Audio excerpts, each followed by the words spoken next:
Pemirsa lalu lintas ring Desa Bondalem, sane pinaka Jalan Nasional Singaraja Amlapura, manut Sekretaris Gugus Tugas Percepatan Penanganan COVID-19 Buleleng Gedi Suyase, Kantun Kebuka Majeng Krama.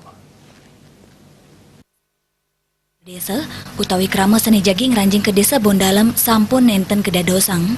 Punika taler Majeng Ululikur kepala keluarga, sani menang ring paumahan nampak sarang pasien terkonfirmasi positif kode 18 nenten kaicen lunga kejaba. Asa punika taler skrama sanitiosan kedadosang maparikrama uyadin masuwagina, skadik ngerurup pakan ternak mencar miwa utsaha sanitiosan, sakewanten nenten ngantos lunga ke duru desa.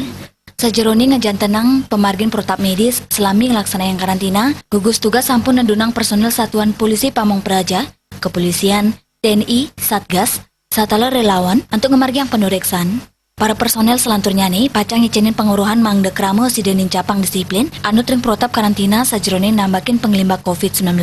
Asapunika taler pawara kawadar mangde krama nenten mepupul, terus tata eling antuk nyage jarak sosial. Mudiarte Bali Pos Biro Buleleng